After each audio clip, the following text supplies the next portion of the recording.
Hey guys, welcome back to Wrestling News 365. Hope everyone is doing very well. As always, there is a ton of news stories to get into today. So let's talk about Impact Wrestling. Let's talk about first Deonna Purrazzo, who is now a double champion. Yes, Purrazzo is a champ because she competed this past weekend at AAA's TripleMania XXIX event in Mexico City on Saturday night, and grabbed herself a new championship because Impact Knockouts Champion Deonna Purrazzo defeated Fabi Apache at AAA's TripleMania XXIX event to become the new AAA Reina's champion. Of course, that's the promotion's women's champion. Purrazzo commented on her victory on social media. She posted a photo of herself with both championships with the caption simply saying, quote, "forever." Now, the match itself I thought was good. Just when it comes to Deonna Purrazzo right now, every time you see her wrestle, every time you see her compete, whether it's for Impact Wrestling, whether it's going to be for the NWA Empower, man, did WWE really miss the boat when it comes to Deonna Purrazzo. Man, they really missed it. I mean, Deonna Purrazzo, I think she has improved since she left WWE. I think she has come on leaps and bounds since she left that company. But let's be honest here. WWE's track record of getting things right with certain talents is just getting worse and worse and worse. And maybe they didn't think Deonna Purrazzo would have the success that she has had since she left WWE last year. But since she's left WWE last year, she has gone on to become one of the best female pro wrestlers in the world today. Scrap the female, one of the best pro wrestlers in the world today. She is one of the hottest acts going around right now. That's why you have every single promotion wants a piece of Deonna Purrazzo.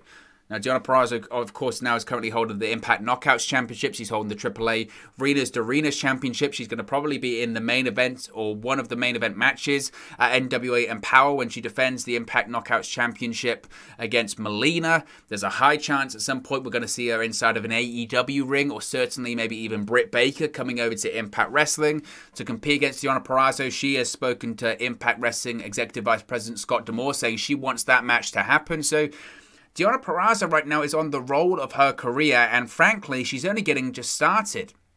So the match itself, like I said, I thought was okay, but you will struggle to find a female competitor out there right now that has the momentum that Deonna Purrazzo has right now. And yes, of course, you can talk about the big female names in WWE, whether it's your Sasha Bankses, your Bianca Belairs, Charlotte Flairs, Becky Lynch's, Rhea Ripley's. You can talk about your AEW female stars, which I think, is Thunder Rosa and Britt Baker, to be honest with you. I think they're the two biggest stars in there. But Deonna Purrazzo right now she's killing it. She's absolutely killing it. And there's a reason. There is absolutely a reason why every single promotion wants a piece of her. And I guess recently it's not just the Knockouts Championship and the AAA Reina's Championship that she's won. She also won the Impact Homecoming Tournament with the former Aiden English recently. I don't think she's going to drop the championship to Melina at NWA Empower, but I think that's going to be a great match. Obviously, as well, we're going to see Deonna Purrazzo versus Mickie James in the future. I think that's probably going to take place at Bound for Glory. Mickie James and Deonna Purrazzo have both opened up and gone on the record that they want that match to happen. Impact Wrestling officials are hopeful that it will happen. The only reason why the Mickie James-Deonna Purrazzo match hasn't been confirmed as of right now is because Mickie James is busy, focused on the NWA Empower All-Women's Pay-Per-View event. But in the future, like I said, I think when it comes to Bound for Glory in October, I think that match is highly, highly likely to happen, to be honest with you. So Deonna Purrazzo, her role just continues, and she continues to evolve into one of, if not right up there in the conversation of being the best female pro wrestler on the planet today. She has to be involved in that conversation, absolutely. I think when it comes to, I'm a fan of Britt Baker. I think, for instance, the interview she did in Pittsburgh on Dynamite last week was great. The match she had with Red Velvet on Rampage, the match itself I thought was okay. I think it was okay. Obviously, the atmosphere in Pittsburgh was fantastic, but if you push me to say, look, who is a better pro wrestler, Deonna Purrazzo or Britt Baker, any day of the week it's Deonna Purrazzo. Is Deonna Purrazzo of the level of a Charlotte Flair or a Becky Lynch or a Sasha Banks or a Bianca Belair? I think she's in that conversation. I truly do. And I know that they are big words, and I know that's a big statement, and I know some people won't agree with me with that one. Maybe those people haven't seen Deonna Purrazzo's recent work, or those weird, bizarre WWE justifiers or loyalists, whatever you want to call them, that are just so desperate to justify or prove that they're writing everything that they do, or WWE is the best and she couldn't hack it in WWE. It's not as if Deonna Purrazzo couldn't hack it in WWE. She never got the opportunity. She was doing squash matches on Monday Night Raw, and she's left, she's proved herself, and she's one of the most in-demand female wrestlers in the world today. Any company wants a piece of her right now. I wouldn't even be surprised either if she shows up in Ring of Honor. Ring of Honor wanted her last year. When she left WWE and she was part of Impact Wrestling, Ring of Honor reached out to her and asked her if she wanted to be part of the women's division, which of course they're relaunching right now. And I wouldn't be surprised in the slightest if at some point we see Deonna Purrazzo competing side of an ROH ring. Because she's that talented and she's that in demand. And every single promoter out there right now knows exactly what she can bring to that company. So huge congratulations for Deonna Purrazzo. I think it's only the beginning. And it's certainly a very interesting time to be a fan of Deonna Purrazzo, because I think she's going to be showing up in multiple promotions over the course of the next 12 months. Now, New Japan Pro Wrestling's event Resurgence also took place at the weekend as well. It was a very busy weekend of pro wrestling. And one event that was very exciting was, one match rather that was very exciting, was the Good Brothers facing off against Jon Moxley and a mystery tag team partner. Now, Tag Team Turbulence recently saw the return of Doc Gallows and Carl Anderson to New Japan Pro Wrestling. They were able to win this tournament. However, Jon Moxley has been looking for an opportunity to fight them again after everything he's put them through alongside the Elite in AEW. So he called them out for a match, and Moxley was going to have a mystery partner at Resurgence to raise hell with Moxley. Turns out it was none other than recent AEW star Yuji Nagata. Now, to be honest with you, I think the crowd in attendance was probably thinking of maybe a Sami Callihan, considering his recent interactions with the Good Brothers on Impact and his connection with Jon Moxley, the Switchblade connection stuff. That didn't happen, but they had the match at New Japan Pro Wrestling Resurgence, which the Good Brothers won. I thought the match was fine. I think it was maybe slightly underwhelming. To be honest with you, it was slightly underwhelming to have Nagata in there. And realistically, the reason that he was there was to take the pinfall. So it was a fun surprise in seeing him show up. It was a fairly average match, to be honest with you. The Good Brothers wrestled their typical, paint-by-numbers match. Moxley got his spots in, and Nagata looked very well. But again, he was there to take that pinfall. Now, after the match, this is where the big news, I think, comes into it. After the match, we had a promo from Doc Gallows and Carl Anderson, but they were cut off by none other than the Gorillas of Destiny, who were there to confront the team that they replaced as the Bullet Club's tag team aces. They've won more championships than the Good Brothers and now are looking to one-up them once again. GOD would bait the Good Brothers to take the first shot, starting off the Elite versus the Bullet Club, but Gallows and Anderson decided to leave instead. Now, this is very interesting because you would wonder, where is this issue between GOD and the Good Brothers going to take place? Logic would suggest it's probably going to take place on New Japan Pro Wrestling Strong Show, that show that's based in the United States.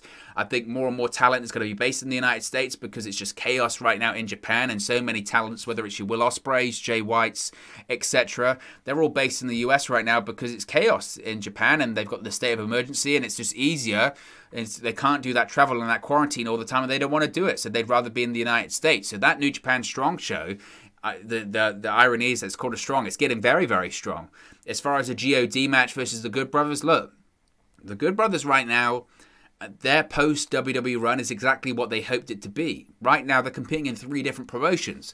Obviously, they're signed to Impact Wrestling, but they're regularly competing in AEW, and also they're competing once again in New Japan Pro Wrestling. It's everything they wanted when they left WWE in the first place. And I think a match against GOD, a lot of people have wanted to see it for a while. I think in terms of when it will happen, probably you would think in the near future. I think it's most likely, again, going to happen inside of a New Japan ring. But look, the Forbidden Door isn't just a gimmick anymore. The Forbidden Door is a real thing. And GOD, we've seen, obviously, Impact Wrestling has a working relationship with New Japan Pro Wrestling. AEW has a working relationship with New Japan Pro Wrestling. Whilst I think the match between Gorillas of Destiny and the Good Brothers will take place in the New Japan ring, you can't rule out that it would take place in an Impact ring also. Obviously, their biggest event of the year when it comes to Impact Wrestling is Bound for Glory in October. We know it's going to be an event that features Impact Wrestling talent, AAA talent, AEW talent, and New Japan Pro Wrestling talent too. So because of that, we could see a situation, I suppose, where we see GOD versus the Good Brothers at Bound for Glory in October. Whether or not that is actually going to be the case, I don't know. But certainly it's very exciting if that is the case, and I think it's a match a lot of people have wanted for a while, and a lot of people have wanted to see God inside of an Impact Wrestling ring. We've seen the likes of Jay White recently show up in Impact, so it's not out of the realm of possibility whatsoever that God could show up inside of an Impact ring. I think the previous argument would be, oh, they're too big. They're too big of a team, and why would New Japan allow them to compete inside of an Impact ring? Well, they just let Jay White show up there, and you know, Jay White and now Chris Bay, they're part of the Bullet Club. Obviously, there's just been this brewing. I think a thing that a lot of people have wanted to see when it comes to the Bullet Club versus the Elites. That would mean a lot of crossover with AEW, but Impact are part of that, and maybe we're going to see this kind of working relationship between all three companies where this Bullet Club versus Elite feud kind of spills over into AEW, New Japan, and Impact Wrestling. Maybe that's the forbidden door that's about to be blown wide open by this ginormous feud between the Elites and the Bullet Club. That's certainly a possibility, but I certainly wouldn't rule out the Good Brothers versus God at Bound for Glory this year. Again, if you had to press me and said if it's going to take place in only one place, where is it going to take place? I would probably say a New Japan ring, but anything's possible right now. 2021 has been a wild year in pro wrestling, and at this point, just who knows? Who knows what could happen? Now, Moose also competed at New Japan Pro Wrestling's Resurgence event at the weekend. He lost to Tomohiro Ishii, and to be honest with you, I would argue was the match of the night. Moose right now is just on this unbelievable roll. I've been singing the praises of Moose for a long time here on the channel. As someone that covers Impact Wrestling regularly, and we do our daily Impact Wrestling news videos, I've been saying for a long, long time that I think Moose should be the guy to defeat Kenny Omega for the Impact World Championship. Now, of course, Christian Cage is now the Impact World Champion, but maybe Moose should be the guy to beat Christian Cage if Christian Cage holds on to it for a long period of time. Moose is that good. Moose has been proving that to everyone since the beginning of this year. I wasn't always sold on him. I'll be honest with you, and the videos are there to back it up, so I'm not lying. I haven't always been sold on Moose. I felt that he needed to improve his look. I felt that he needed to improve his work in the ring and his promos, and he's slowly ticking all those things off.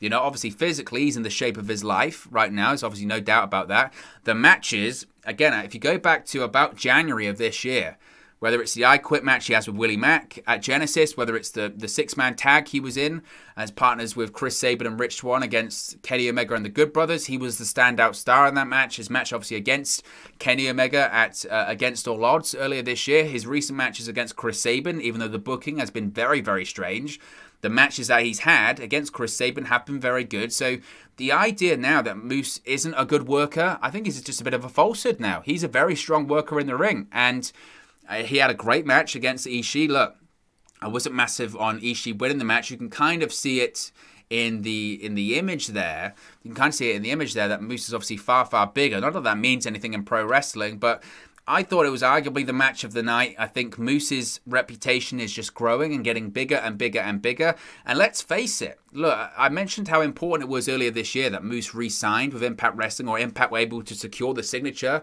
of Moose because there was interest from WWE. I don't know about AEW, but certainly WWE was interested in signing Moose, and his reputation continues to grow. So it just shows how important it really was to truly get Moose to sign on the dotted line, because if not, you know, well, Moose wouldn't be under contract right now, but certainly there would be other promotions like AEW certainly sniffing around him to be an exclusive member of their roster. So another great showing for Moose. Again, wasn't massively keen on him losing, but it was an absolutely tremendous match, and I would certainly recommend to go watch it if you haven't already.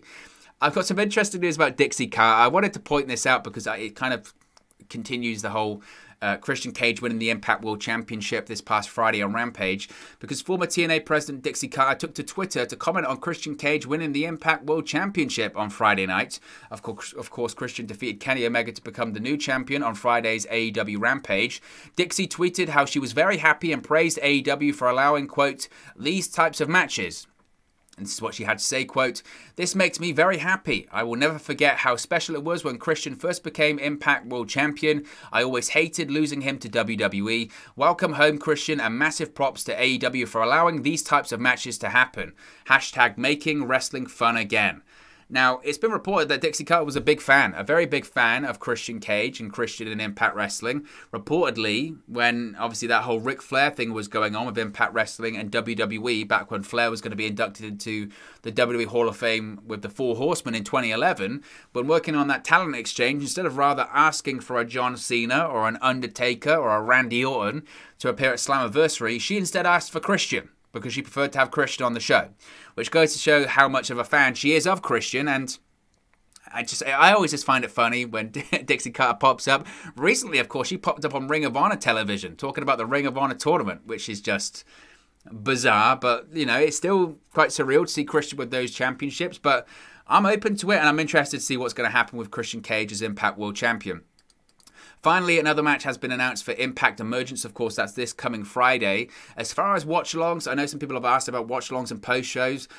The honest response is, I don't know. I don't know what time it's airing. I mean, I would assume it's probably going to be something like 8 p.m. If that's the case, it's airing against SmackDown, which is tough. I'm obviously going to be going live after Rampage as well, because that's going to feature the debut of CM Punk. So we'll maybe try and do something live on Friday, but it's going to be very, very tough. Of course, the next day SummerSlam. The next day after that is NXT TakeOver 36. We'll see if we can do something. I don't know. But Impact Wrestling has announced the #1 contenders match for Impact Emergence on Friday, August 20th. The match will feature Moose, Chris Sabin, Sami Callihan, and Ace Austin, with the winner getting a shot at the Impact World Championship, of course, currently held by Christian Cage at Victory Road in September. This is an interesting one. I don't think Sami Callihan wins, because, of course, Sami Callihan's recently competed for the Impact World Championship. Who would I think? I would like to see Moose if it is going to be Christian Cage, but arguably the winner of the winner of this match is not going to win the Impact World Championship, because I think the winner, even if it's facing Christian Cage or Kenny Omega, because that's a possibility, even if he's facing either man at Victory Road, I think the Impact World Championship goes back to an Impact Wrestling contracted talent at Bound for Glory in October. So I wouldn't want to see Moose lose again at Victory Road, so I probably wouldn't have Moose win that match. That brings up Chris Sabin or Ace Austin. I like Ace Austin. I like Ace Austin for this one. I'd like to see an Ace Austin. Look, Ace Austin versus Christian Cage. That'd be a great match to see. I'd be very excited to see that one. In the same vein, I'd want to see Ace Austin versus Kenny Omega. I've been saying for a long time, when it comes to the Impact World Championship being held by Omega and now by Christian Cage, Impact have to use that opportunity to get over the talent that's contracted to their own roster. A name I've been bringing up time and time again is Ace Austin. That's Ace Austin versus Kenny Omega. Even if he doesn't win that match, it gets him over because it's a great match, puts him in the spotlight. That's the same if it's Ace Austin versus Christian Cage. So I'm very excited to see that match if it happens. So I would probably say Ace Austin wins that one. Maybe Chris Sabin as well. Again, the reason I wouldn't say Moose is because I don't want to see him, because whoever wins this match loses. So I wouldn't want to see Moose lose again so quickly after he lost at Against All Odds, and I'm still not massively keen on him losing at Against All Odds anyway. Sami Callihan's just wrestled for the Impact World Championship, so it doesn't make a lot of sense for me to him get another opportunity so quickly. That leaves Chris Sabin and Ace Austin. Sabin versus Omega or Christian Cage would be a good match, but I just think Impact Wrestling should be trying to put over the younger talent and the less established talent and create their own stars and put their own stars in a position where they've got a bit of spotlight within the promotion, got a bit of spotlight in the company. So I would be going with Ace Austin, but who knows? Impact Wrestling's booking recently has been a bit strange and a bit bizarre. Maybe they'll be facing Brian Myers, right? It's not going to happen. Anyway, guys, as always, this is just one man's opinion. What are your thoughts on today's Impact Wrestling news stories we've spoken about today? It's been a long day. Let me know your thoughts in the comment section below. I'll do my best to respond and reply to all of your comments. Really enjoy interacting with you guys, talking about Impact Wrestling, AEW, WWE, New Japan Pro Wrestling, all things pro wrestling here on the channel. So be sure to get involved in the community. Drop a comment below. All opinions are welcome. If you have enjoyed this video, please do smash a like on the like button too. Really does help us out here on YouTube. Got the rankings and get into people's recommendation feeds if they haven't seen our videos previously. But most importantly, if you haven't already, please do subscribe to Wrestle News 365. You can do that by clicking the bottom right hand corner of the screen right now, or if you wait a few seconds, there'll be a subscribe button at the end of this video along with another video for you to watch. As I mentioned before, it's a big week of pro wrestling, so be sure to subscribe, smash the bell so you're notified when we upload our daily news videos or when we go live for our watch alongs this week or our post shows as well. Very busy week, so be sure to subscribe. But look guys, thank you very much for watching, listening, streaming, or have you come across this video today, and I'll speak to you again very, very soon. Hey guys, thank you for watching, listening, streaming, or however you come across this video today. Be sure to click on the video on the right there to watch our next video, or click the bottom there to subscribe, or the bottom right hand corner. Thank you very much, and I'll speak to you again very soon.